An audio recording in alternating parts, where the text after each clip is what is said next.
어떤 일을 하려고 하면 그 일이 있기 전에, 그 사건이 있기 전에 꼭 사람이 있게 되어 있습니다. 또 하나님의 역사하심이 거기에 있는 거예요. 성탄절은 바로 하나님께서 우리에게 주신 약속이 성취되는 게 성탄이었습니다. 이사야서 7장 14절에 보면 그러므로 주께서 친히 징조를 너희에게 주실 것이라. 보라, 처녀가 잉태하여 아들을 낳을 것이요 그의 이름을 임마누엘이라 하리라 라고 예언하셨습니다. 이 예언이 바로 성취된 것이 성탄입니다. 그래서 마태복음 1장 23절에 이렇게 인용을 하죠. 보라, 처녀가 잉태하여 아들을 낳을 것이요 그 이름을 임마누엘이라 하리라 하셨으니 이를 번역하면 하나님이 우리와 함께 계시다 함이라. 그렇게 하나님의 함께하는 아기가 태어난다는 예언이죠. 임마누엘 된다. 그런데 이렇게 태어나는데 장소까지 예언이 되어 있습니다. 미가서 5장 2절에 베들레헴 에브라다야 너는 유다 족속 중에 작을지라도 이스라엘을 다스리는 자가 내게서 내게로 나올 것이라. 그의 근본은 상고에 영원히 있느니라 라고 했어요. 그러면 처녀가 잉태하여 아들을 낳는데 아들을 낳는 장소가 베들레헴이었다. 그래서 이 베들레헴에는 비록 작지만은 작은 것이 아니다. 여기에서 이스라엘을 다스리는 사람이 나온다. 그랬습니다. 예수 그리스도의 나심은 바로 역사를 기원 전과 기원 후로 만들어 놓는 거예요. 독생자가 태어나기 전에는 기원 전, 태어난 후에는 그리스도의 해, 그렇게 얘기합니다. 그래서 우리 기원전을 이 얘기를 할 때는 before Christ라고 하는 말을 하죠. 이 말은 예수님 태어나기 전, 기원 태어난 후를 가리켜서 아노 도미니라는 말인데 라틴어에서는 그리스도의 해 그럽니다. 여러분 신자나 불신자나 간에 그리스도의 문화 속에 삽니다. 1900 몇 년, 2000 몇 년. 그 그리스도는 태어남으로부터 시작이 되는 거거든요. 성탄은 바로 역사의 중앙에서 이루어졌고 성탄은 위대하고 아름답고 능력 있고 바로 구원의 소식이 성탄입니다. 그러나 이 성탄이 모두에게 기쁜 성탄이 되느냐? 그건 아니다라는 얘기입니다. 동력의 태양이 힘있게 솟아오르고 이제 저녁에 저녁 노을 만들면서 서산으로 치잖아요. 넘어가잖아요.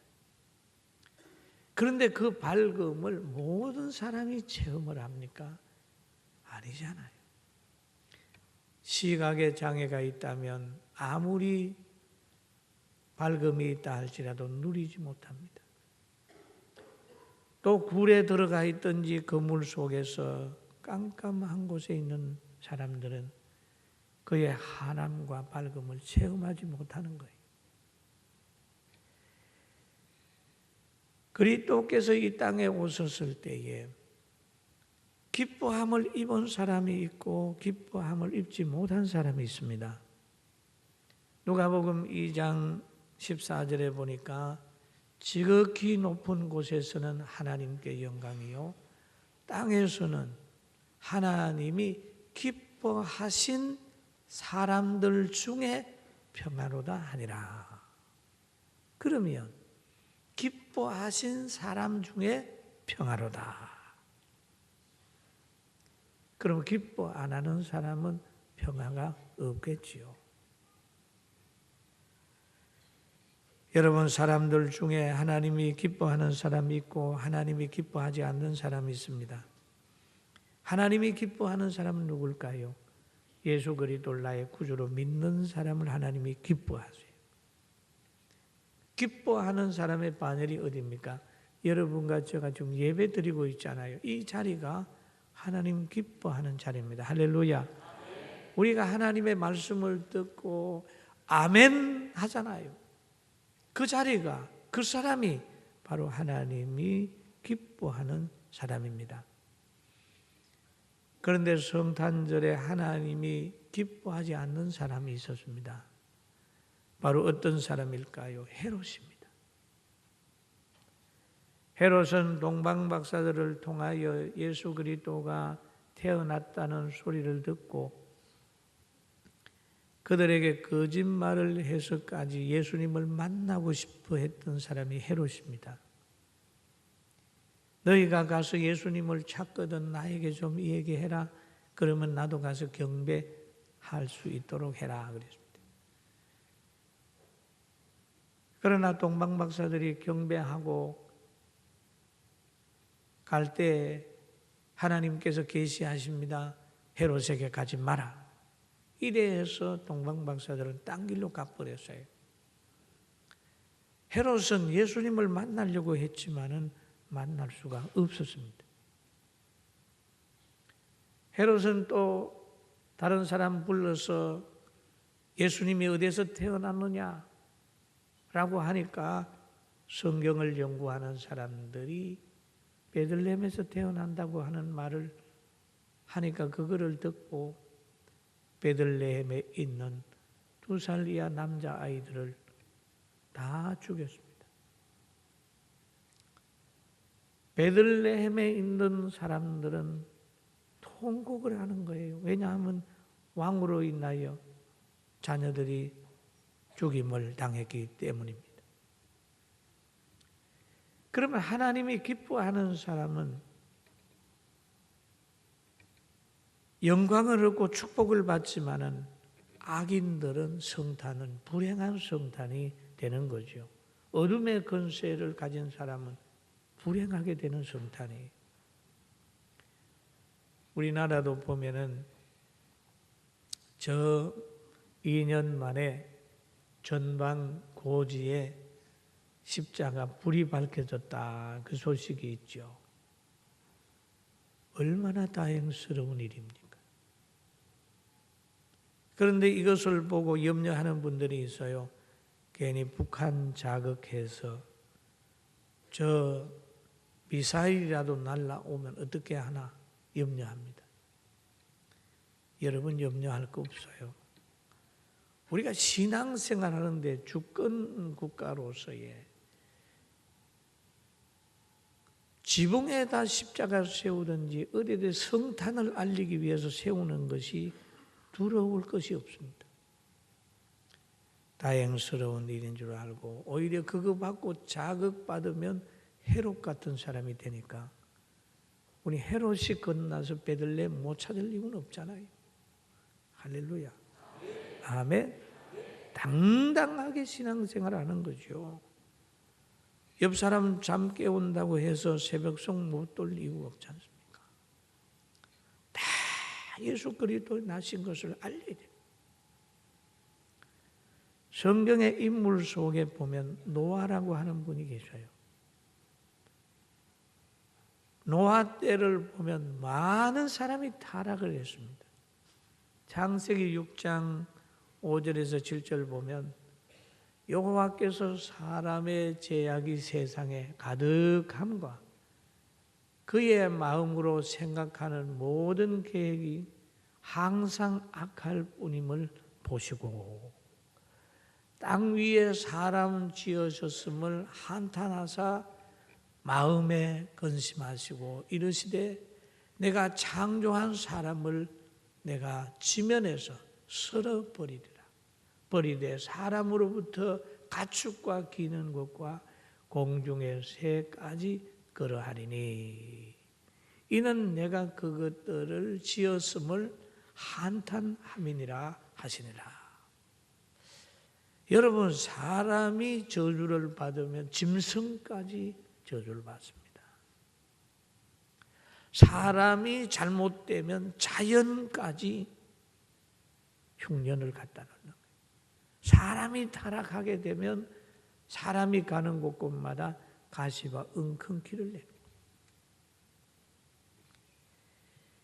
그런데 노아 시대 때 생각이 악해졌어요. 그러니 하나님이 사람을 지으신 것 자체를 한탄했다 그랬습니다. 그러나 그 중에 은혜를 받은 사람이 있습니다. 노아라는 분은 새 속에 물들지 않고 하나님을 찬양하면서 살았습니다. 여러분, 악인 속에 있지만 의인은 하나님이 망하게 버려두지 않고 악인 속에서 의인을 끌어내는 거예요. 창세기 6장 8절에 노아는 여호와께 은혜를 입었더라. 하나님은 악인과 함께 의인을 망하게 하지 않습니다. 의인을 다 하나님이 찾아내는 거예요. 그리고 은혜를 입은 노아는 하나님의 말씀을 다 준행했습니다. 그 결과는 뭐냐? 구원으로 연결이 됐어요. 사랑하는 성도 여러분, 우리가 이렇게 예배당에서 예배드리고 하나님 말씀 듣고 할렐루야 하고 찬양하는 것은 바로 은혜 입은 사람의 반열이라는 거 기억하게 되길 주의 이름으로 축원합니다. 그러면 노아가 그 시대적으로 은혜를 입었고 마리아가 또 은혜를 입었어요. 그런데 마리아가 처녀들 중에 은혜를 입었어요. 약혼하고 지금 사랑하기 전에 가브리엘 천사가 마리아에게 찾아왔습니다. 마리아에게 성령으로 잉태된다고 하는 것을 말씀을 했을 때 누가복음 1장 29절에서 30절 보면 처녀가 그 말을 듣고 놀라 이런 인사가 어찌민가 생각하며 천사가 이르되 마리아여 무서워하지 말라 너가 하나님께 은혜를 입었느니라. 마리아가 깜짝 놀랐어요. 자기가 잉태된다고 하는 거 깜짝 놀라잖아요. 그 잉태되는 아들은 지극히 높으신 하나님의 아들이라고 얘기를 하고 있습니다.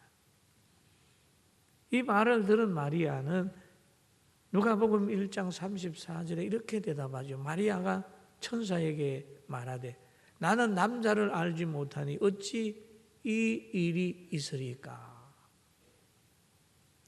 남자를 알지 못하는데 어떻게 제가 잉태합니까? 마리아의 육신의 생각은 하나님의 말씀, 천사의 말에 긍정할 수가 없다는 얘기죠. 어찌 이런 일이 그러는 거예요.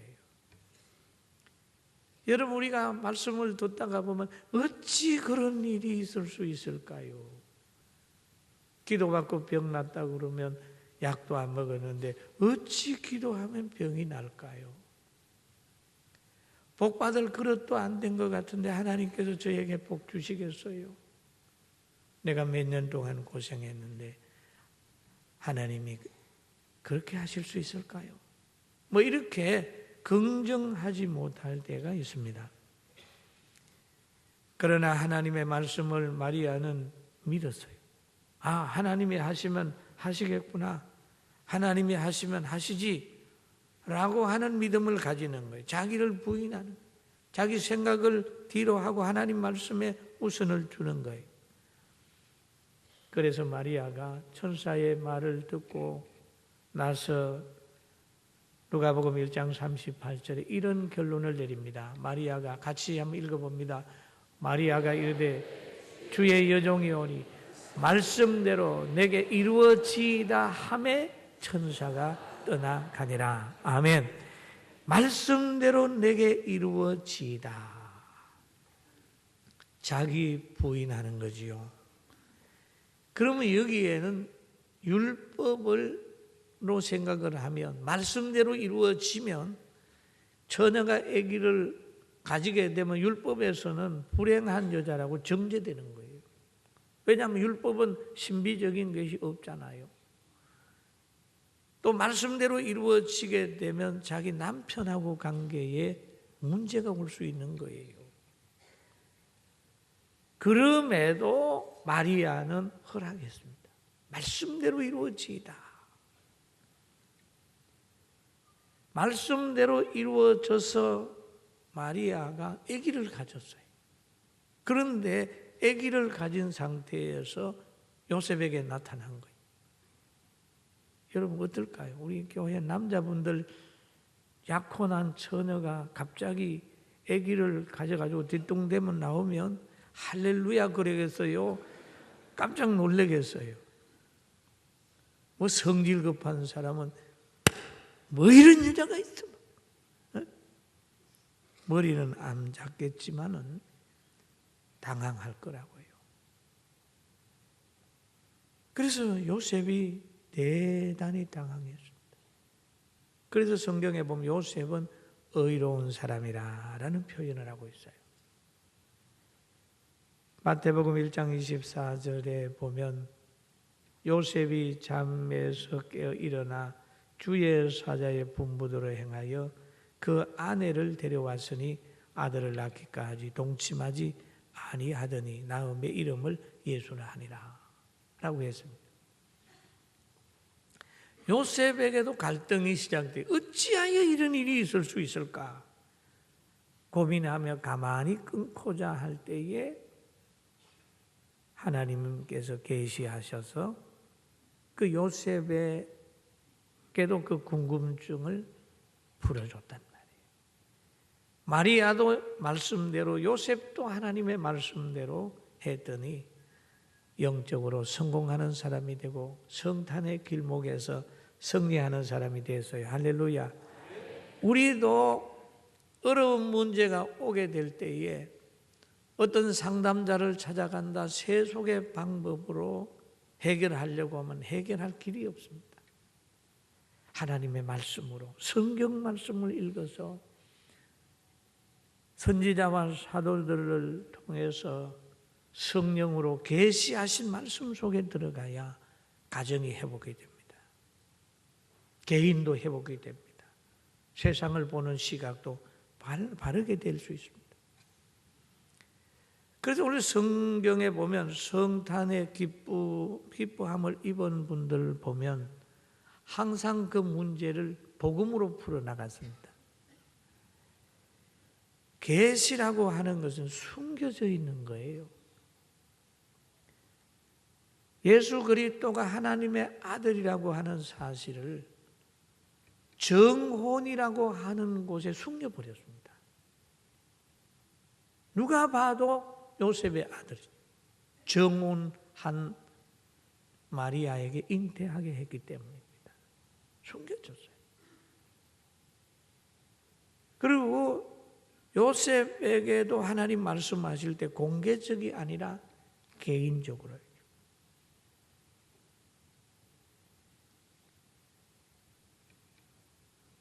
또 동방 박사들도 보게 되면 모두가 별을 본 건 아니에요. 동방 박사들에게 별을 보여줬어요. 그리고 별의 인도함을 받았어요. 그래서 그들이 가져온 걸 보면 황금과 유향과 몰약을 가지고 왔는데 이 예물은 왕에게나 제사장에게나 선지자에게 걸맞는 드리기에 걸맞는 예물입니다. 목자들에게도 또 많은 목자들, 그 당시에 목자들이 얼마나 많았겠어요. 그런데 그 소식을 아는 사람은 일부분이었습니다. 사랑하는 성도 여러분, 하나님께서 숨겨진 계시, 다른 사람에겐 알려지지 않는 이 하나님의 아들이라는 엄청난 사실을 아는 성도의 바늘에 세워주신 것 감사하고 영광을 돌리게 되시길 바랍니다. 아멘. 이 기쁨을 우리는 매일 귀하게 여겨야 돼요. 헤롯이 당시의 권력자 헤롯이 깨닫지 못하는 참여하지 못하는 기쁨 우리가 참여하잖아요.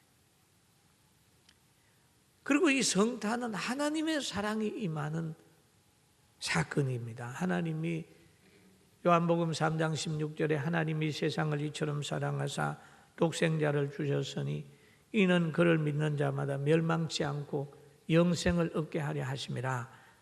영생을 얻게 하기 위하여 예수 그리스도를 이 땅에 보내셨어요. 사랑의 동기에서 사랑하기 때문에 보냈어요. 여러분 사랑하는 환경이 뭐를 사랑하게 되면 그것을 이루시기 위하여 여러분 가장 좋은 걸 투자하지 않겠습니까? 나라를 사랑하게 되면 자녀들 국방의 의무를 하러 갈 때 오히려 보람을 느끼는 거예요. 여러분 자녀들이 군대 갈 때 울지 말고 잘 갔다 오라고 손 흔들고 대한민국 국민이 누리는 것이라고 생각하고 기뻐하는 축복을 받게 되길 주의 이름으로 축원합니다. 아멘. 나라 지키러 가는 거 좋잖아요. 하나님은 인간을 구원하기 위해서 독생 성자 예수 그리스도를 이 땅에 보냈습니다. 어디에 보냈느냐? 고생하는 장소로 보냈습니다. 예수 그리스도가 얼마나 고생했을까요? 지금 산 딸이 다 됐는데 그냥 요셉하고 마리아하고 같이 먼 길을 갔잖아요. 그죠? 걸어가는 거 그 뱃속에 그 좁은 공간에서 얼마나 고생했겠어요. 그죠? 그런데 가가지고 아기를 놓으려고 하는데 여간을 찾아보니 여간이 다 많으니 다 차버렸어요. 그러니까 말 구유에 놓는 그런 형편이 되지 않습니까? 그리고 낮은 자리에 오고 많은 사람이 환영하지 않는 그런 위치에 있다 할지라도 예수님은 행복한 사람이었고 마리아와 요셉도 행복한 분이었고 또 예수님의 걸어가신 그것이 나중에 고통 속에 있지만은 부활로 가는 가정이었다는 거예요. 할렐루야. 아멘. 우리는 예수님 생각하면 아파트 좀 작은 데 살면 어떻고 큰 데 살면 어떻습니까? 환경이 예수님보다 더 안 좋은 환경이 있나요? 없잖아요. 예수님 생각하고 범사에 감사하면서 삽시다. 할렐루야. 아멘. 성탄은 어떤 자리입니까? 최고로 낮아지는 자리였습니다. 누가복음 2장 7절에 보니까 아들을 낳아 강보에 싸서 구유에 누였으니 이는 여간에 있을 곳이 없습니다. 여간에 있을 곳이 없어 예수님을 마구간에서 탄생시켰습니다. 짐승처럼 변해버린 인간의 신령한 음식으로 오셨다 라고 하는 그런 표현을 하는 분도 있어요. 그 예수 그리스도의 최후의 만찬을 보면은 떡을 딱 찢으신 후에 이것은 내 몸이요. 포도주를 딱 따른 다음에 이거는 내 피요. 그렇게 얘기해요. 음식으로 줬다.